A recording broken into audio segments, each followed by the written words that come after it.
Ayah.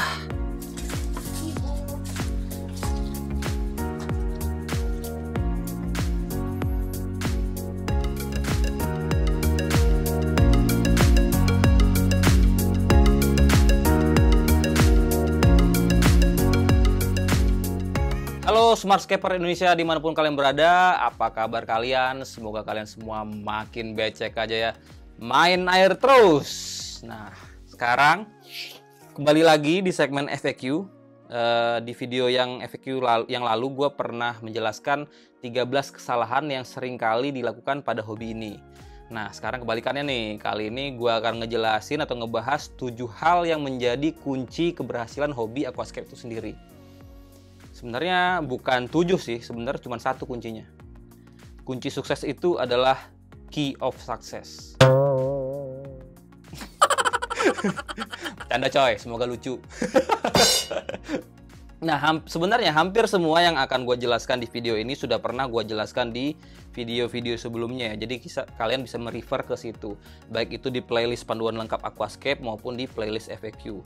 Tapi nggak apa-apa, supaya lebih komprehensif akan gue ulangi lagi di sini ya, disatuin semuanya di sini. Oke, kita mulai ya. Kunci sukses yang pertama itu adalah key of success. Oh enggak. Oke, kunci sukses yang pertama itu adalah CO2.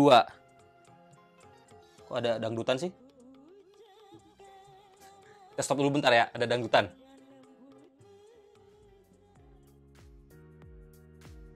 Udah ya? Oke, kita ulang. Yang pertama adalah CO2, kunci sukses yang pertama ya. Nah, seperti yang udah sering banget gue jelasin sebelumnya, sekitar setengah dari berat kering tanaman itu adalah berasal dari unsur karbon. Jadi, asupan karbon itu adalah nutrisi yang sangat penting untuk tanaman. Nah, ada banyak cara untuk memberi suplai karbon ke akuarium ya. Misalkan antara lain kayak DIY CO2, baik itu dari Cisot, dari Ragul, dari Cikutel, ataupun dari CO2 elektrik, CO2 tablet, karbon cair, dan lain-lain. Namun, nggak ada suplai karbon yang lebih baik dari injeksi tabung CO2 ya. Bahasa kerennya itu adalah pressurized CO2 ya. Nah, semakin tinggi kadar CO2 kalian, artinya semakin besar kemampuan tanaman untuk menyerap nutrisi lain, NPK dan Fe itu ya, yang kita berikan. Jadi seperti kayak dari pupuk cair. Nah, yang perlu diperhatikan dari CO2 ini adalah tingkat kestabilannya dan tingkat kelarutannya itu sendiri. Untuk kestabilan artinya kalian harus gunakan regulator yang bagus. Gua itu sangat merekomendasikan merek Ista Precise ya, sangat stabil. Sedangkan untuk kelarutannya artinya kalian harus gunakan sistem difusi yang baik, misalkan seperti pakai inline diffuser ataupun reaktor ya. Perhatikan juga distribusi arus di akuarium kalian agar CO2-nya itu bisa merata tersebar ke seluruh kolom air. Targetkan kelarutan CO2-nya itu di atas 30 ppm dengan menggunakan cross plot ataupun tabel dari nilai pH dan KH ya, pakai tabel ini nih.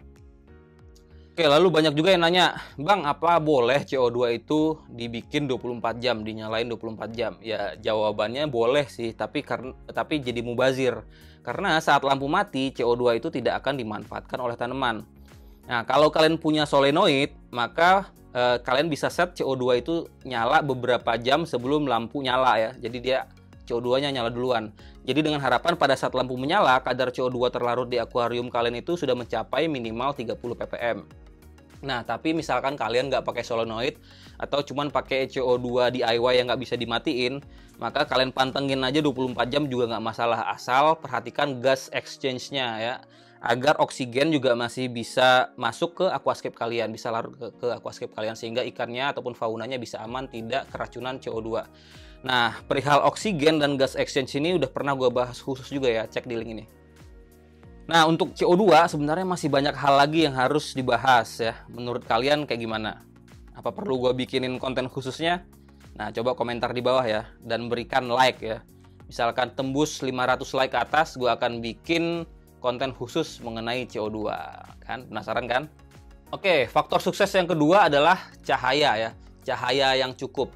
Nah, tiap jenis tanaman itu sebenarnya membutuhkan intensitas ataupun membutuhkan cahaya minimal untuk dapat tumbuh dengan baik.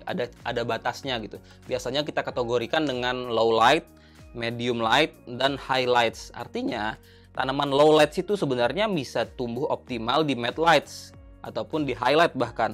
Dan tanaman yang highlight akan tumbuh kurang optimal kalau kalian tumbuhkan di matte light ataupun low light. Seperti yang gua jelaskan pada panduan lengkap Aquascape episode apa ya, mengenai pencahayaan, kalau nggak salah episode 2 atau 3, pengkategorian low, mid, dan high ini tidak bisa dilakukan melalui rumus watt per liter, kayak orang Batak, watt per liter ataupun lumen per liter, karena banyak sekali faktor errornya. Nah, cara yang paling benar itu adalah menggunakan hitungan PAR ya, photosynthesis active radiation. Nah, yang mana nilai PAR ini bisa dengan simpelnya kalian pakai konstanta 67 dari lumen dibagi 67 itu adalah nilai PAR ya. Nah, kalau nilai PAR-nya itu di bawah 40, hasil pembagian lumen bagi 67 tadi, di bawah 40 mikromol itu artinya masuknya low light. 40 sampai 60 mikromol itu masuknya medium light, sedangkan di atas 60 mikromol itu masuknya highlights ya. Nah, lalu gimana Bang dengan pemilihan spektrumnya? Gini, tanaman itu pada umumnya membutuhkan dominan spektrum biru dan spektrum merah untuk fotosintesis. Spektrum yang lain sedikit butuhnya, dominannya cuma biru dan merah. Sedangkan mata manusia itu membutuhkan dominan spektrum hijau kekuningan untuk dapat melihat dengan normal ya. Sehingga kita harus kompromi nih untuk kedua kebutuhan ini. Kebutuhan mata tanaman, stomata ya, untuk fotosintesis, dan kebutuhan mata manusia, mata kita yang menikmati si aquascape itu sendiri. Nah, sebenarnya lampu putih kayak katakan 6500 Kelvin saja itu sudah sangat cukup mengakomodasi kedua kebutuhan ini ya, karena dia spektrum birunya ada, merahnya ada, hijaunya juga ada, dan lumayan seimbang lah. Nah, namun banyak penghobi yang mengkombinasikan si lampu putih ini dengan spektrum-spektrum lain ataupun Kelvin lain untuk mendapatkan view yang lebih enak dilihat mata. Tujuannya adalah agar tanaman merah terlihat lebih merah dan tanaman hijau terlihat lebih hijau, terutama pemain-pemain Dutch style lah, yang menggunakan tanaman stem yang berwarna-warni, yang bervariasi. Nah, kalau gua sih ya sebenarnya untuk Dutch style ataupun dominan tanaman-tanaman stem deh, kombinasinya itu gue bikin simpel aja, karena makin tinggi kolom air, makin tinggi akuarium kalian, maka spektrum merah yang menembus ke dasar akuarium itu jumlahnya semakin sedikit.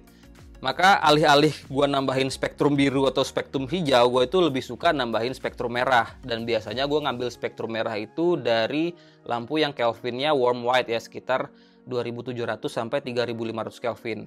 Nah, untuk perbandingannya kayak gimana? Kalau gua biasanya pakai 50-50. Setengahnya itu putih 6500 Kelvin yang memiliki dominan spektrum biru dan hijau, dan setengahnya lagi adalah pakai putih hangat ya, warm white, kisaran 3000-an Kelvin yang memiliki dominan spektrum di merah dan hijaunya juga lumayan tinggi. Nah, dengan kombinasi seperti ini udah terkompromi kedua kebutuhan ya, spektrum merah dan biru untuk tanaman, sedangkan spektrum hijau kekuningan untuk mata manusia. Nah, tapi kalau misalkan kombinasi 50-50 ini ronanya terlihat agak kekuningan ya, bisa kalian tambahkan lagi putihnya, 6500 Kelvinnya lebih dibanyakin lagi sampai perbandingannya menjadi 60-40 ataupun 70-30. Ya, itu kalau kombinasi gua sih ya, terserah kalian mau kombinasinya kayak gimana, tergantung selera mata masing-masing juga, karena kemampuan orang untuk menerima si spektrum warna itu berbeda-beda ya, mata orang kan soalnya beda-beda. Oke, kunci sukses berikutnya yang ketiga itu adalah nutrisi ya, nutrisi yang seimbang. Nah, bagaimana nutrisi yang seimbang itu? Yang pertama itu adalah harus seimbang antara jumlah makronya sama jumlah mikronya. Lalu yang kedua, perbandingan antar unsur di makro dan mikronya itu sendiri juga harus seimbang. Artinya jumlah N, P, K, Fe, dan unsur-unsur lain itu harus seimbang. Makanya gua tuh nggak nyaranin kalian itu pakai pupuk cair selain pupuk khusus untuk aquascape ya. Kalau kalian belum tahu betul kebutuhan tanaman kalian dan kalian belum tahu betul mengenai kimia, mending beli yang jelas-jelas saja deh, yang pabrikan yang khusus aquascape. Dijamin perbandingan nutrisi antar unsurnya itu udah pas karena sudah melalui try and error yang panjang ya. Yang ketiga, yang lebih penting lagi keseimbangannya adalah seimbang antara jumlah nutrisi dengan intensitas cahayanya, seimbang juga dengan jumlah tanamannya, dan seimbang juga dengan kadar CO2 terlarutnya. Nah, seperti yang gue bilang di awal tadi nih, makin besar CO2 maka semakin banyak nutrisi yang dapat diserap oleh tanaman kalian. Dan semakin besar cahaya artinya semakin besar pula CO2 yang dibutuhkan untuk dapat bisa berfotosintesis. Karena energi cahaya itu mengikat CO2 dan mengikat air juga untuk menghasilkan gula ataupun karbohidrat pada proses fotosintesis. Jadi semuanya harus seimbang. Kalau gue ulang lagi ya, artinya ketiga unsur ini tuh cahaya, CO2, dan nutrisi harus pas jumlahnya dengan kebutuhan tanaman kalian. Semakin banyak jumlah tanaman, maka semakin banyak pula kebutuhan akan tiga unsur tadi.